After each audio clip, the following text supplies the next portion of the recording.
नमस्कार मंडळी, शुभ प्रभात. आता पहाटेचे 4:45 वाजलेले आहेत जवळपास. आणि तुम्ही म्हणाल मी किचन मध्ये एवढं सगळं काय करतेय, तर अगोदर दाखवते मेनू आणि मग सांगते काय करते. बघा इकडे मस्तपैकी माझी डाळ मेथी तयार आहे. मेथीची भाजी मला मुगाची डाळ घालून खूप आवडते. इकडे माझा चहा पण मस्तपैकी उकळतोय, मस्त उकळी फुटली आहे. गरम गरम चहा आता आम्ही वाफाळलेला थंडीमध्ये पिणार आहोत. आणि चपात्या लाटायची माझी तयारी चालू आहे. तर आता तुम्हाला वाटेल की इतक्या सकाळ सकाळी पहाटे 5 वाजता, आज संडे आहे, सगळ्यांना सुट्टी आहे, तरी माझी काय गडबड चालू आहे.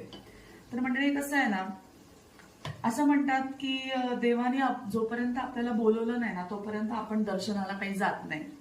तर असंच रात्री झोपता झोपता ठरलं, आज संडे आहे, मार्गशीर्ष पण चालू आहे. आत्ताच खंडोबाची यात्रा होऊन गेली, पण आम्ही काही गेलो नाही. यावर्षी काही कुलदैवताला जायला जमलं नाही. तर सहज बोलता बोलता ठरलं आणि सकाळी लवकर निघायचं आमचं ठरलेलं आहे. तर बघा मंडळी, आम्ही आज चाललेलो आहोत मल्हारी मार्तंड आपल्या कुलदैवताच्या दर्शनाला. आणि दरवर्षी आम्ही जात असतो, कुठलंही वर्ष चुकत नाही मंडळी दर्शनाचं. आणि दरवर्षी गेलो ना की आमचा एक दिनक्रम त्या दिवशीचा ठरलेला आहे.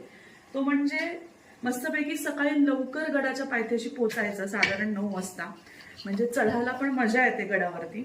आणि येळकोट करत वरती जायचं, दर्शन घ्यायचं प्रॉपर. आणि दर्शन झाल्यानंतर मस्तपैकी दुपारची शिदोरी घरून बांधून घ्यायची, तिथे बसून देवाच्या दारामध्ये मस्तपैकी सोडायची, खायची. आणि मग निवांत उन्हाच्या पारी गड उतरून खाली यायचं. आणि त्यानंतर मग मोरगावला वगैरे कुठेतरी जे जमेल तिथे दर्शन करून घरी. असा दरवर्षीचा एक दिवस हा ठरलेलाच असतो. पण आज मात्र ठरलेलं नसताना अचानक प्लॅन झालेला आहे. तर बहुतेक मल्हारींनी बोलवलंय आम्हाला दर्शनाला, तर त्याचीच तयारी आहे. त्यामुळे डबा बांधून न्यायचा आहे. आणि मंडळी हे बघा, इकडे पण दाखवते गंमत.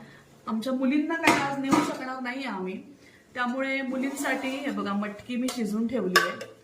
आता या मटकीकडे बघून तुम्हाला लक्षात आलं असेल की माझा काय प्लॅन आहे. तर मुलींसाठी सकाळ सकाळी मस्त गरमागरम मिसळ करणार आहे मी, ते पण आमच्या जुन्नरी स्टाईलनी. म्हणजे जुन्नरची मिसळ ही फक्त पापडी आणि शेवची मिसळ असते. फरसाण आम्हाला बिलकुल त्या मिसळमध्ये आवडत नाही.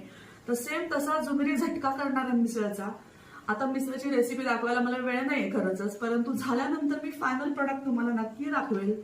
तोपर्यंत येळकोट जय मल्हार, भेटूया. आणि सांगत राहील मी माझे अपडेट. जमलं तर तुम्हाला सगळ्यांना दर्शन पण करवण्याचा प्रयत्न करेल. चला तोपर्यंत बाय.